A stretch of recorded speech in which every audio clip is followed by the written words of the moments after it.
t'entraînes régulièrement, si tu fais des efforts, si tu transpires et que pourtant tu progresses plus, alors le problème n'est peut-être pas ta motivation.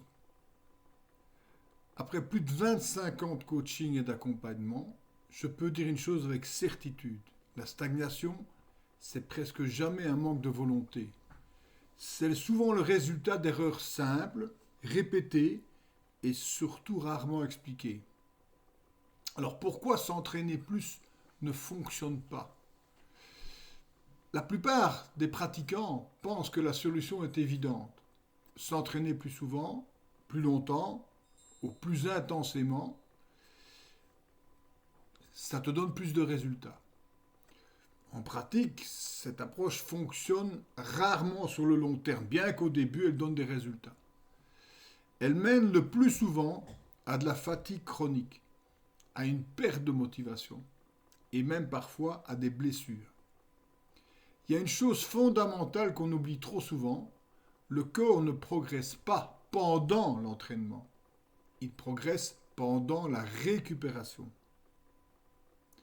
Lorsque les séries s'enchaînent sans logique, sans adaptation, sans temps de récupération suffisant, le corps n'a tout simplement pas le temps de s'adapter. Le résultat est paradoxal. Plus d'efforts, mais moins de résultats. L'erreur que je vois le plus souvent, la plus fréquente, c'est d'en faire trop, trop souvent. Beaucoup multiplient les séances sans tenir compte de l'intensité du travail. Un entraînement dur nécessite du repos. Sans récupération suffisante, les performances stagnent, voire régressent. Une autre erreur très courante consiste à changer de programme sans arrêt. Toutes les quelques semaines, certains passent d'une méthode à l'autre pensant choquer le corps. En réalité, le corps a besoin de répétition et de constante pour progresser. Sans suivi précis, c'est impossible de mesurer une évolution réelle. Transpirer beaucoup, sortir épuisé d'une séance, avoir des courbatures, ça ne te garantit pas absolument l'efficacité d'un entraînement. La progression repose sur des adaptations mesurables, pas sur l'épuisement systématique. Pourtant, aujourd'hui, beaucoup confondent fatigue et travail bien fait. C'est une erreur majeure.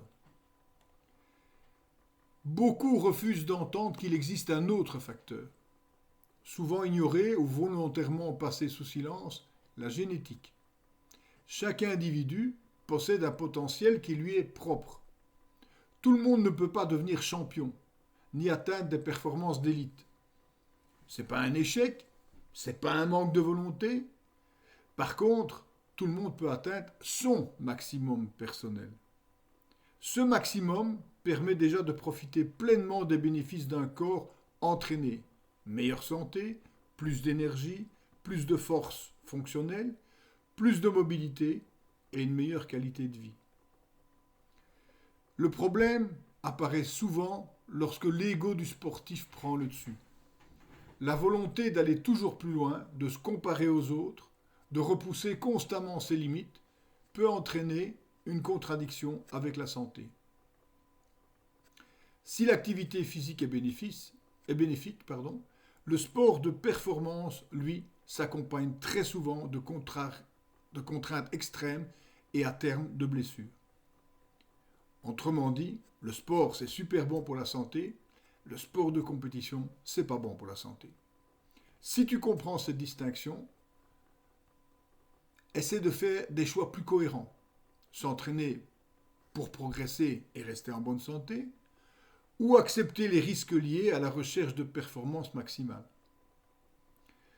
J'ai écrit un article détaillé sur Substack pour expliquer comment tant de pratiquants stagnent malgré un entraînement régulier.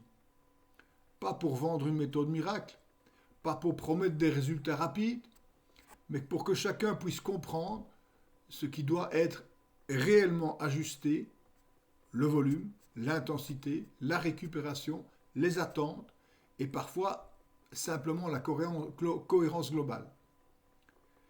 Dans les prochains articles, j'entrerai beaucoup plus dans le concret. Comment savoir si tu t'entraînes trop ou pas assez? Comment structurer une semaine efficace? Comment éviter de répéter les mêmes erreurs pendant des années? Donc si tu veux comprendre l'entraînement, au-delà des recettes toutes faites, si tu veux progresser de manière lucide, durable et respectueuse de ton corps, j'écris sur Substack. Le lien est en description. Prends le temps de le lire, de réfléchir et surtout d'ajuster intelligemment ton entraînement. À bientôt.